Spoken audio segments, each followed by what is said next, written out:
Okay, this is an example of using the cosine of a half angle formula and some given information.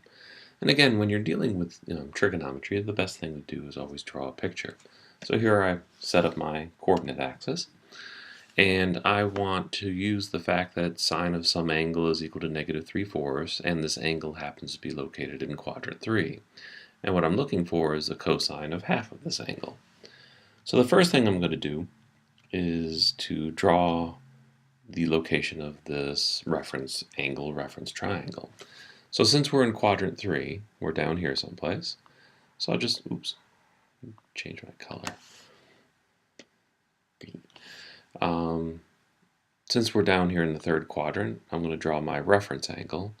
And from my reference angle, I'm going to draw my reference triangle. Oops.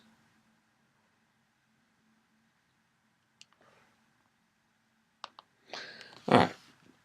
And labeling the sides of this triangle, we know that the sine of this angle, alpha, according to this reference angle, is -3/4, and sine is, opposite over hypotenuse. So what we're going to be looking for is this side must be 3, opposite, and the hypotenuse is 4. And the hypotenuse is always going to be positive, so since this is going down, I'll label it as -3. And then I can ignore the all students take calculus. So all I need to do is find this third side. And again, it's by Pythagorean Theorem. So the hypotenuse here is 4. When we square it, we'll get 16. I'll square the -3, and it becomes 9. Oops, come on.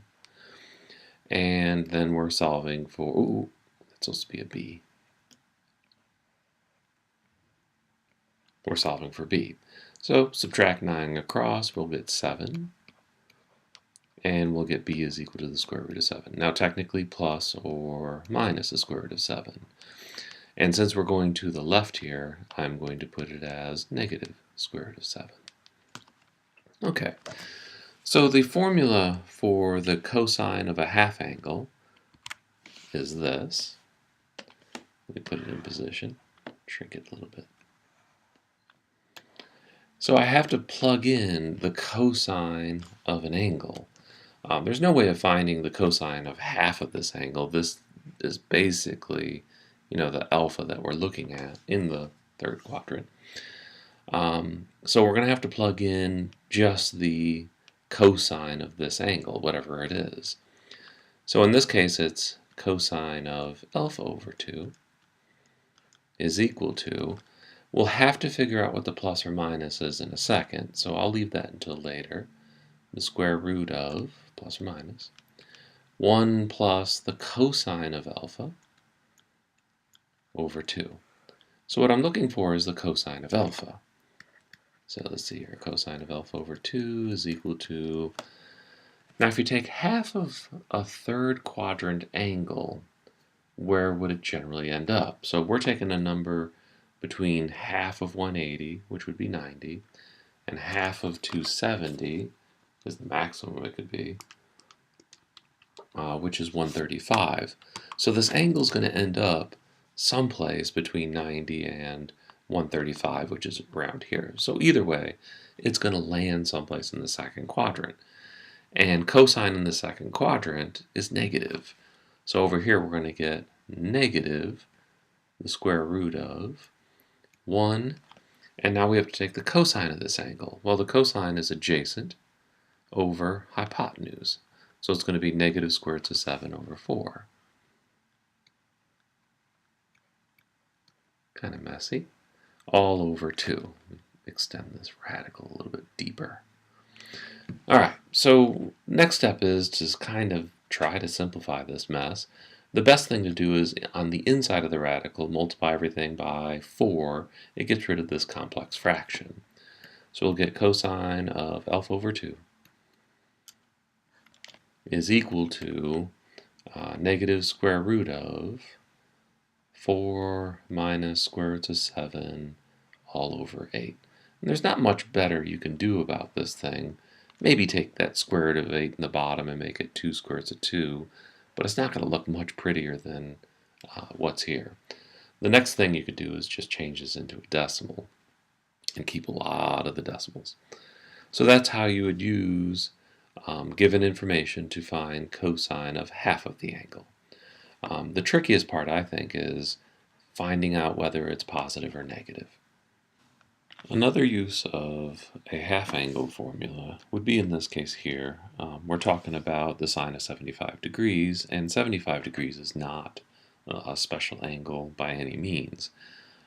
We know it's not going to be a double angle formula because if we cut this in half, we're going to get more decimals and we're not going to be able to work with that. But if I think about doubling this angle, then we can use what's called the half angle formula for it. So if I take 75 degrees and I double it, we're going to get 150 degrees, which is in the second quadrant, and it has a reference angle of 30 degrees, to make it to 180.